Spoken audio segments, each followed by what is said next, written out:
Hi guys, welcome back to my channel বানা blush. তো আমি এরকম করে কথা কেন বলছি জানো? কারণ কি হয়েছে অ্যাকচুয়ালি, আমি না ব্লগটা বানাতে না ভুলে গেছি। তো এখানে এসে না ফট করে মনে পড়লো যে একটা ব্লগ বানানো যায়। তো সাডেনলি আমি ওটা স্টার্ট করলাম। তো তার জন্য আমি তোমাদেরকে বলছিলাম, কিন্তু কিছু একটা সাউন্ডের জন্য আমি এখন ভয়েস ওভার দিতে লাগছে, রিয়েল ভয়েসটা আমি দিতে পারলাম না, অডিওটা অফ করে দিলাম। তো দেখতে থাকো তোমরা আমার পিসির ঘর।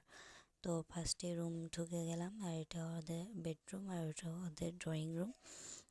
এখানে সব সবজি আছে, তো ওদের খেতে সবজি। আর এটা পুরো বাড়ি ওদের, এটা পুরো উঠান।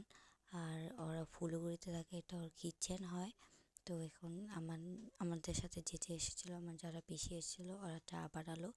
আর এটা হলো পুরো কিচেনটা দেখিয়ে দিলাম তোমাদেরকে। তো এখন চা সবাইকে দিয়ে দিচ্ছি, আর আমি চা খাই না, তো বিস্কিট খাচ্ছি। এখন আমি তোমাদেরকে ওদের বাড়ির পিছনটা দেখাবো।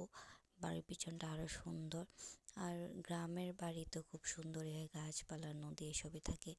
আর এটা হলো তোমার একটা জলপাই গাছ। আর এখান থেকে অনেক অনেক জলপাই আমাদের বাড়িতে আসে যখন সিজন থাকে। এখন তো সিজন না। এটা ওদের ফিশারি, এখান থেকে ওরা লোকাল মাছ খায়, আমাদের মতন বাজার থেকে কিনে আনতে হয় না দেয়। আর এটা হলো ওদের বাগান এরিয়া সাইডটা।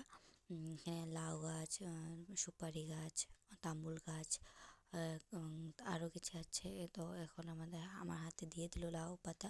আর এখানে কি সুন্দর লাউগুলো চলে আসে, এখান থেকেও লাউ দিয়েছে কয়টা, ওটা ভিডিও করতে ভুলে গেছি। তখনই ও টাইমে আমার মনে পড়ছে একটা ব্লগ বানানো যায়, তখন থেকে আমি স্টার্ট করছি। তো এতে পিছনটা ওদের দেখে না কি সুন্দর লাগছে, সানসেট হচ্ছে এই টাইমটার মধ্যে, আরও ভালো লাগছে দেখতে। আর এটা হলো যে পিসা, আর ওটা হলো আমার পিসি। আর এখানে দেখো মূলা ক্ষেত, তারপরে কলা গাছ ক্ষেত, অনেক আছে। আর এটা যে গরুগুলো দেখছো না, গরু ছাগল, এটা ওদেরই পোষা গরু ছাগল হয়। আর এটা ওদের পুরো পেছন সাইডটা বাড়ির। আর এখন আমরা বার হয়ে যাচ্ছে, যে তখন যে লাউটা দেখালাম, এটা হলো যে লাউ দুটো চেয়েছি। তো এখন আমরা সব টোটোতে উঠে গেছি। এখন ওদেরকে বাই বাই টাটা করে দেব।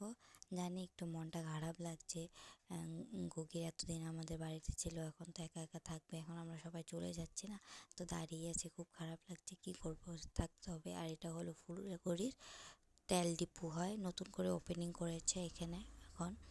আর এটা হলো ফুলগুড়ির সেন্টার, টাউন, ছোটো মোটো টাউন বলতে পারো সেন্টারটা। টুকিটাকি কিছু কিছু দোকান আছে, আর এমনি মেনলি বাজার ওরা রাঙ্গাপাড়ার থেকেই করে। আর এটা হলো ফুলগুড়ি স্কুল হয়। আর স্কুলটা খুব বড় এরিয়া নিয়ে বানানো আছে। তার পিছনে এখন নতুন করে কলেজ বানানো হচ্ছে, মানে স্টার্ট হয়েছে কাজ ওখানে। আর এটা এত বড় স্কুলটা আগে এত বড় ছিল না, এখন হয়েছে। তো এখন আমরা ফুলগুড়ির থেকে বার হয়ে গেলাম, এখন সেটা ঘরের থেকে যাবো। আর এটা হলো বরজলি বাগান, এটা ধিক্কাজলি রোডের থেকে আসতে পারে। এটা আমার ফুল, পিসি হয়, আমি ফুল ডাকি, তো হাই করে দিল তোমাদেরকে। এখন আমরা রাঙ্গাপাড়াতে ঢুকে গেছি। আর এটা হলো মেলা হচ্ছে, তো রাস্তার ওপরে পরে তো দেখিয়ে দিলাম। আমি এবার আসিনি, এক্সাম চলছে না, তার জন্য আসিনি। এটা শিব মন্দিরে হয় মেলাটা, শিবরাত্রির মেলা অ্যাকচুয়ালি ওইটা হচ্ছে এখন এখানে। তো বাই গাইস, ব্লগটা ভালো লাগলে লাইক করে দিও।